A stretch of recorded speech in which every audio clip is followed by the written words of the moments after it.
जेक board 2022 द्वारा जल्द chemistry विषय की परीक्षा ली जानी है। तो क्लास 12 में इस बार की जो परीक्षा होने वाली है उसमें टर्म 1 टर्म 2 दो प्रकार की परीक्षा होगी। टर्म 1 में एमसीक्यू यानी ऑब्जेक्टिव टाइप क्वेश्चंस पूछे जाएंगे जो अलग अलग चैप्टर से अलग अलग आएंगे। मैं यहाँ पर कुछ इम्पोर्टेंट एमसीक्यू यानी ऑब्जेक्टिव टाइप ऑफ क्वेश्चंस बता रहा हूँ। मुझे उम्मीद है कि इस प्रकार के प्रश्न परीक्षा में पूछे जाएंगे।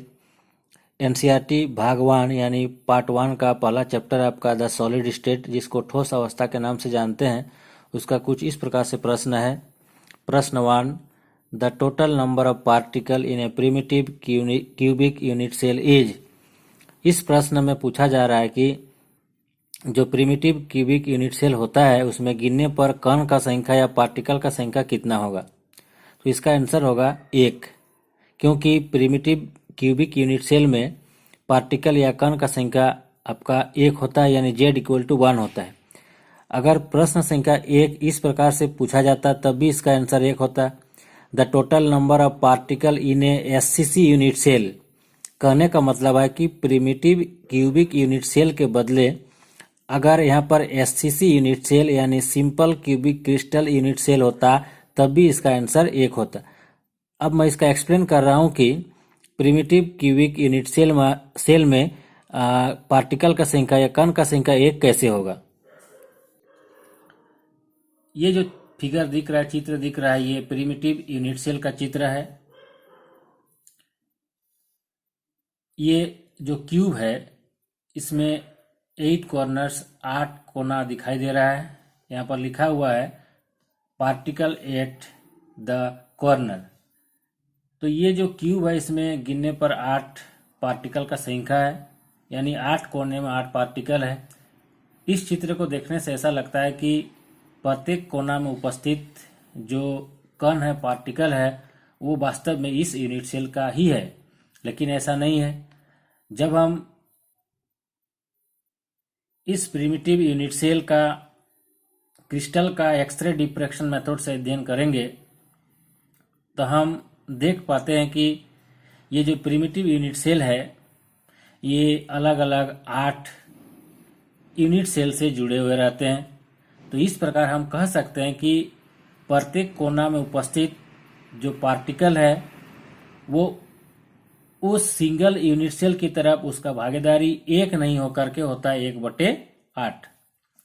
यानी हम कह सकते हैं the contribution of each particle present at each corner of this unit cell is 1/8।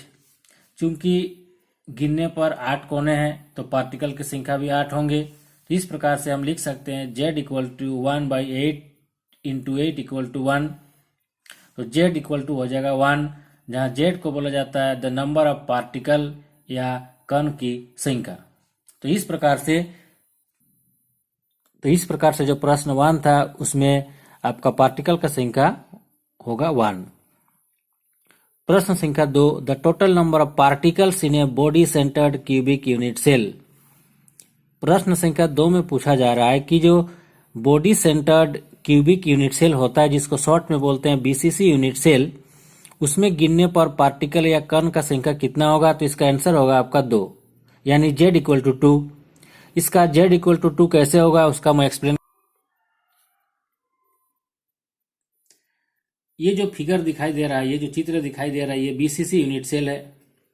BCC unit cell की खासियत ये है कि इसके 8 कॉर्नर में 8 पार्टिकल होंगे। एक अलग से पार्टिकल इस बॉडी के केंद्र में भी उपस्थित रहेंगे। यहाँ जो एरो में दिखाई दे रहा है वो आपका पार्टिकल्स एट द कॉर्नर, मतलब है कि प्रत्येक 8 कोना में 8 पार्टिकल है। ये दूसरा जो एरो दिखाई दे रहा है, तीर दिखाई दे रहा है, इसमें लिखा हुआ है particle at the centre of the body.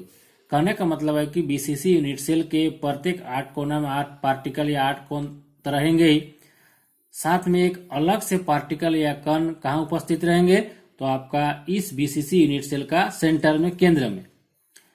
तो जब इसका हम टोटल नंबर ऑफ पार्टिकल का गणना करेंगे तो z बराबर आपका होगा 1/8 × 8 + 1 = 1 + 1, दैट इज z = 2। तो कैसे होगा, तो 8 कोना में 8 पार्टिकल उपस्थित है और प्रत्येक पार्टिकल का उस यूनिट सेल की तरफ भागीदारी 1 नहीं होकर के 1/8 होगा। गिनने पर 8 कोना में 8 पार्टिकल है तो 1/8 इंटू 8 हो गया। और ये जो +1 दिखाई दे रहा है, ये 1 इस पार्टिकल का है जो कि आपका केंद्र में उपस्थित है, क्योंकि ये जो आपका पार्टिकल या कण है जो कि इस बीसीसी यूनिट सेल के केंद्र में या सेंटर में उपस्थित है, इसका कंट्रीब्यूशन या इसका योगदान जो है इस यूनिट सेल की तरफ पूरे 1 होगा, क्योंकि ये बीच में है और इसका कंट्रीब्यूशन किसी दूसरे यूनिट सेल की तरफ नहीं होता है। तो इस प्रकार से इस कण का टोटल भागीदारी 1 होगा। और जो कॉर्नर में आपको दिखाई दे रहा है वो आपका प्रत्येक कॉर्नर का जो पार्टिकल है उसका 1 नहीं होकर के हो जाएगा 1/8। तो इस प्रकार से सॉल्व कर देंगे तो z बराबर आएगा आपका 2। तो z को बोला जाता है टोटल नंबर ऑफ पार्टिकल या कण का संख्या।